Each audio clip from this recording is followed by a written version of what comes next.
Kalian pasti senangkan mendengar berita tentang KPK melakukan penggeledahan terhadap rumah si Hasto.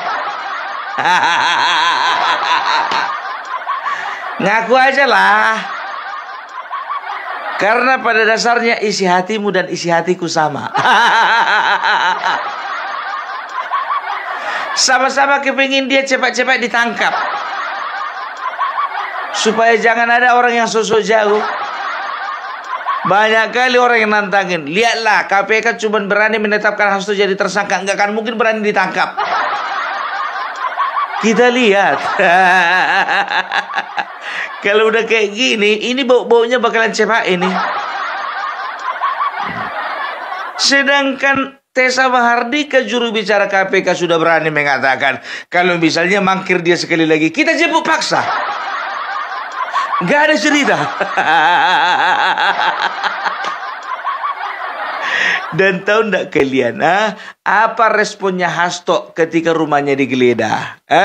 Melalui juru bicaranya yang namanya Guntur Romli mengatakan bahwasanya Hasto hanya tersenyum. Penggeledahan yang berlangsung di kediamannya di Bekasi, Jawa Barat, sudah bergabung bersama kami juru bicara PDI Perjuangan, Guntur Romli. Assalamualaikum Pak Romli. Assalamualaikum semuanya. Waalaikumsalam. Pak, apakah Hasto Kristianto ini telah mengetahui ya, Pak bahwa kediamannya sedang dilakukan penggeledahan yang di Bekasi, Jawa Barat ini? Oh ya, terima kasih ya. Sekjen PDI Perjuangan mengetahui rumahnya digeledah dan tersenyum ya. Karena bagi kami ini adalah upaya untuk sebenarnya mengalihkan isu dari pengumuman OCCRP yang mengumumkan bahwa Jokowi itu finalis orang terkorup sedunia tahun 2024. Udah kalian dengar kan? Apa kata si Guntur Romli ini? Hasto menghadapinya dengan senyuman. Baru kali ini ada orang digeledah KPK rumahnya senyum-senyum. Tapi biasa itu, orang kalau panik 3 ekspresinya. Marah-marah, nangis-nangis, senyum-senyum.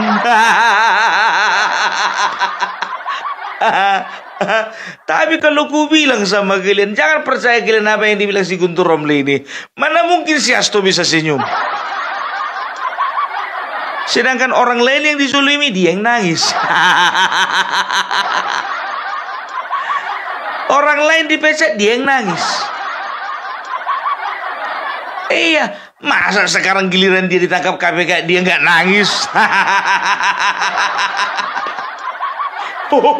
Ketua umum pasti menangis. Rakyat menangis. Kiai menangis. Keluarga saya menangis. Pasti menangis. Ya, tapi kata-katanya si Guntur Romli ini, ya, ini bisa dikatakan kata-kata atau jawaban yang Jaka Sembung bawa golok.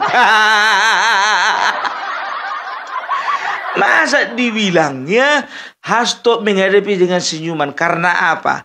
Karena ini adalah pengalihan isu dari Jokowi mendapat ranking pertama sebagai orang terkorup dari OCCRP. Apa hubungannya?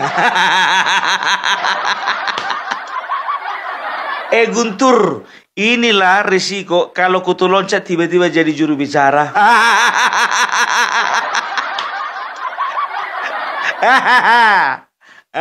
Sekarang begini aja ya.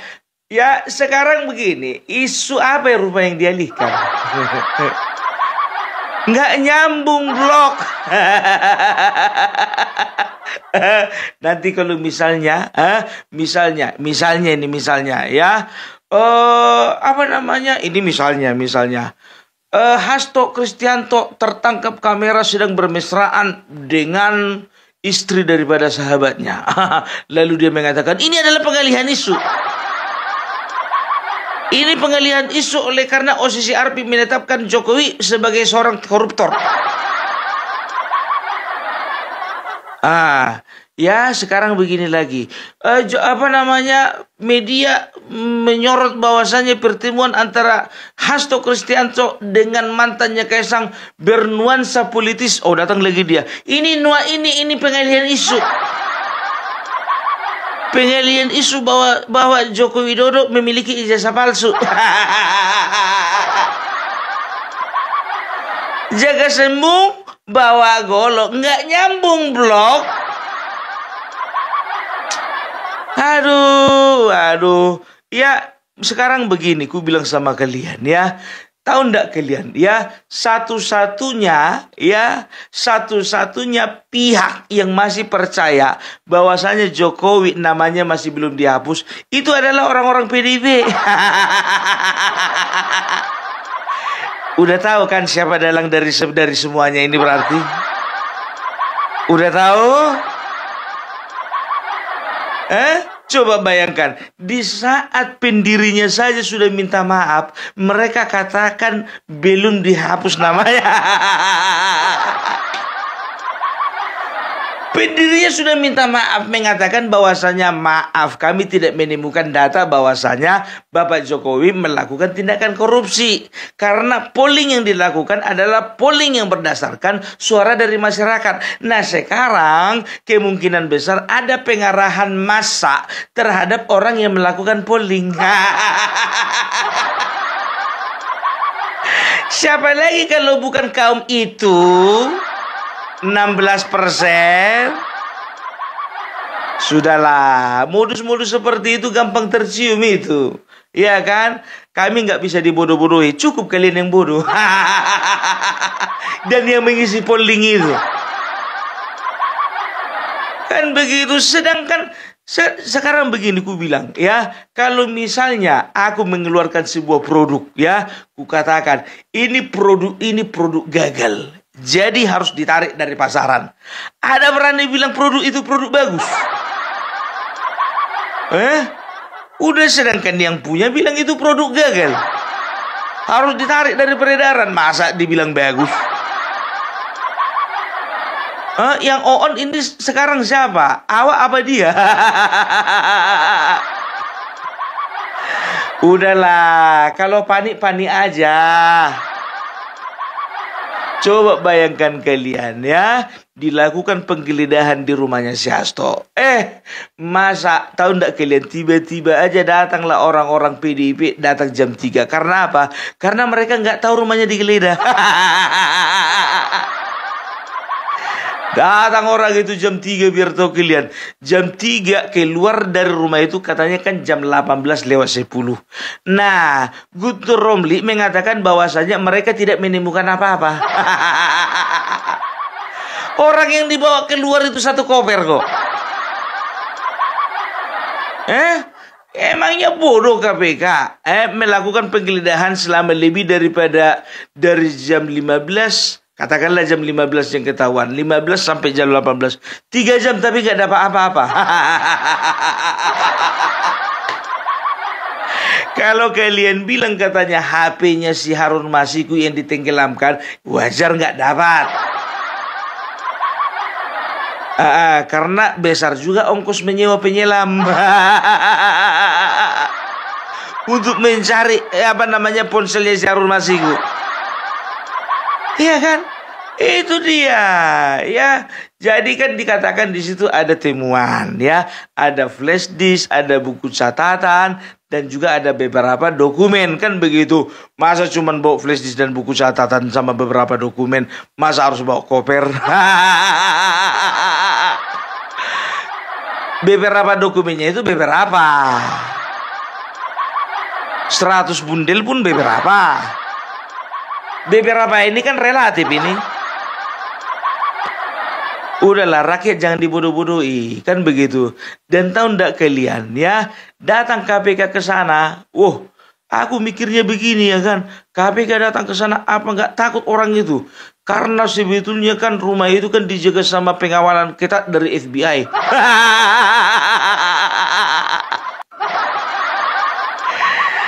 Kalian tengok aja model tampangnya Satgas yang menjaganya itu. Lebih seram dari FBI. Aku curiga itu bagian dari FBI atau CIA.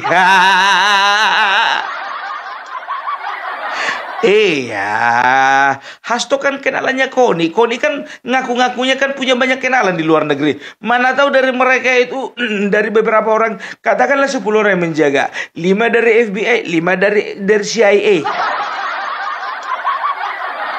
Iya kan? Cuman mereka berseragam baju Satgas. Mana tahu kita, ya kan? Ya kan, itulah senangnya punya teman yang punya banyak kenalan luar negeri, ya kan toh? Lagian bapak-bapak di KPK, ya sekarang begini, ya aku bilang sama kalian, ya kita doakan saja KPK berjalan dengan baik, ya. Aku curiganya begini, ya. Koni mengatakan bahwasannya dokumen-dokumen penting sudah dititip Hasto kepada Koni dan dinotariskan ke di Rusia, kan begitu. Sekarang begini, ya, KPK tidak terlalu bodoh untuk mempercayai hal tersebut. Ya, sekarang Hasto dan Koni seolah-olah ingin meyakinkan bahwasannya tidak ada lagi dokumen yang tersisa sama dia. Nggak usah orang-orang investigasi. Aku aja percaya kalau kau masih pegang dokumen itu. Tapi bukan dokumen tentang skandal-skandal penjahat negara. Pejabat negara yang melakukan kejahatan. Bilang aja lah skandal daripada orang-orang kalian. Kan begitu. Ini ndak lagi, ya kan, datang si Koni, ya, mengatakan mengkait-kaitkan Ibu Iriana dengan terong-terongan. Dan mereka sekarang sedang berusaha, ya. Ada itu salah satu buzzer mereka, ya. Diambillah video yang mirip dengan Ibu Iriana, ya kan. Dia seolah-olah memakai pakaian minim, ya bisa dikatakan taksih lah, benang pun kan begitu. Kalian kira permainan kayak gitu percaya kami? Pakai disensor lagi matanya. Sekarang begini Bu Koni, ya, Ibu Iriana itu dan Bapak Jokowi dari dulu nggak pernah kawin cerai. Nah, suamimu tersangkut kasus korupsi, langsung kau ceraikan. Nggak mau kau hidup menderita. Jelas. Alah. Jadi kalau si Koni ini nggak perlu dipercaya ini. Karena apa? Sakit hati kali ini ngelihat Bapak Prabowo. Jadi kan Koni ini bisa dikatakan ini pengemis jabatan, ya kan? Pergi ke Nasdem, ya. Di Nasdem dia nggak dapat posisi. Pergi dia ke timnya Ganjar. Rupanya di Ganjar dia tidak dapat posisi kemarin. Lah loncat lagi ke TKN. Rupanya di TKN pun ditolak. Sehingga dia melakukan fitnah, mengatakan bahwasanya, ya, Bapak Prabowo nanti akan menjalani pemerintahan hanya 2 tahun. Setelah itu maniknat gara-gara diracun.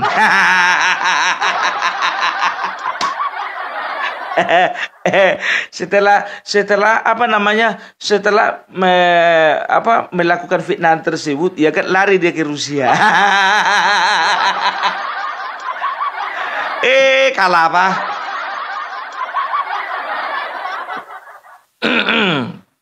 Jadi itulah, ya, orang-orang kayak si Hasto ini, ya, dia itu menggambarkan, ya, itulah dia, ya, buah itu tak jauh jatuh, ya, jauh daripada pohonnya. Artinya apa? Kalau kayak gitu sekjennya, berarti kayak gitu juga ketua umumnya. Kayak gitu ketua umumnya, berarti kayak gitu juga kadernya. Kayak gitu kadernya, berarti begitu juga keseluruhan dari partainya. Jadi itu kan mindset jadinya, ya. Jadi kalian sendiri yang membuat mindset masyarakat ini jelek terhadap kalian. Karena apa, ya? Kalian mengatakan bahwasanya kalian adalah partai yang menjunjung tinggi supremasi hukum, menghormati supremasi hukum. Nah, dipanggil sekali kenapa mangkir? Ulang tahun tanggal 10. Dipanggil kemarin dia tanggal berapa itu? Tanggal 7.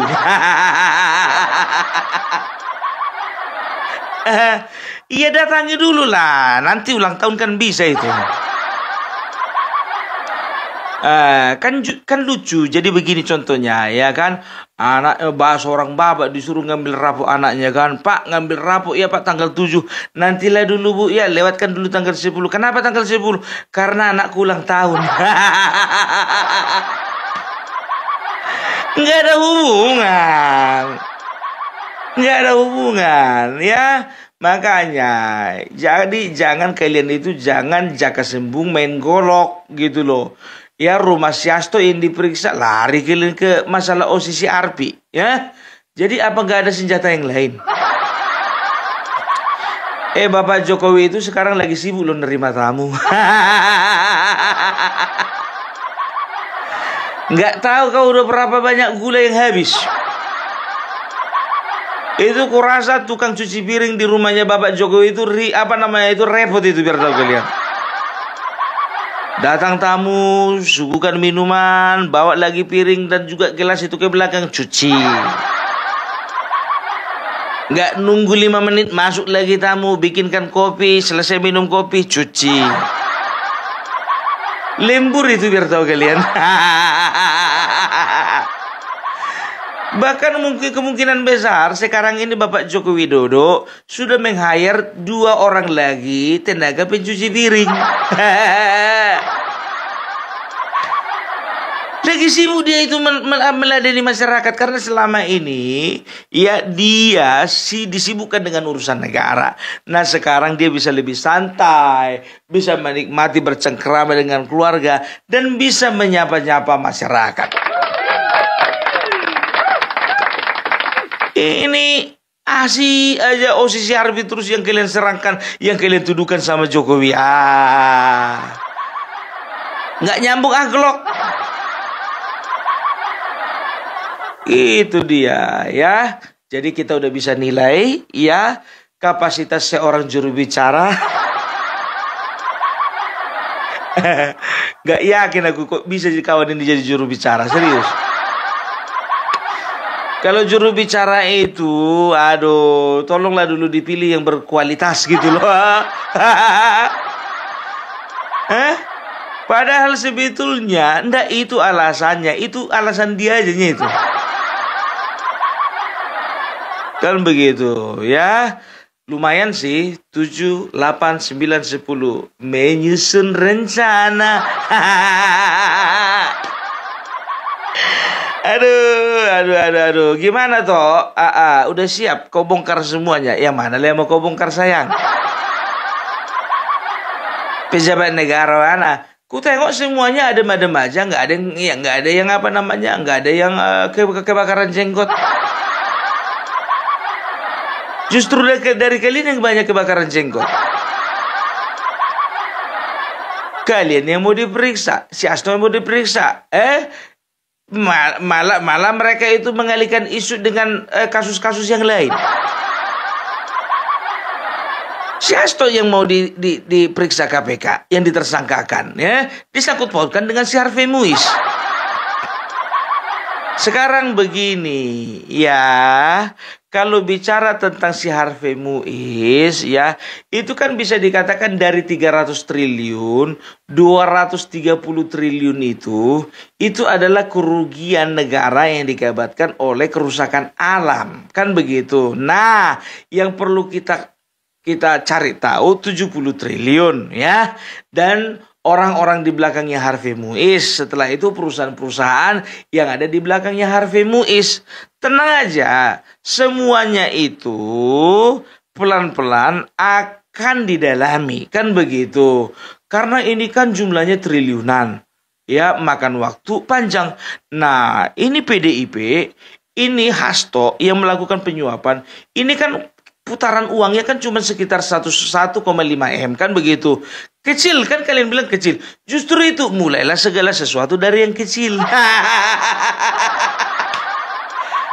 Pekerjaan itu lakukan yang kecil-kecil dulu, baru yang besar. Ini ngapain kok jadi kalian yang ngatur kerjanya KPK? Jadi kalian yang ngatur kerjanya aparat pemerintah? Mereka bisa ngatur kerjaan mereka sendiri. Oke, jadi udah jelas ya. Jadi ya, sekarang yang jadi pertanyaanku, ini pertanyaanku, dan ini bisa mewakili sebagian kecil aja orang, ya, pikiran orang. Sekarang jadi pertanyaanku, ini serius nih, apakah yang namanya Harun Masiku memang benar-benar masih hidup?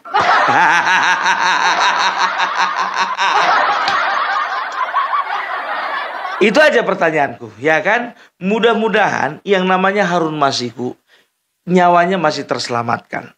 Ya, dia masih hidup sehingga dia masih bisa memberi kesaksian. Aku takutnya kawan ini ya tidak tahu lagi di mana keberadaannya karena memang orangnya udah nggak ada. Kan begitu ya.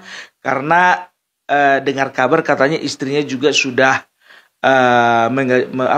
sudah menggugat cerai ya, si Harun Masiku ini ya katanya. Tapi sebagian pihak mengatakan bahwasanya istrinya masih komunikasi dengan dia ya. Mudah-mudahan saja, kita doakan saja ya, walaupun kawan ini melakukan tindakan kejahatan ya, tapi jangan sampailah ada sesuatu terjadi kepada dia karena dia adalah kunci utamanya.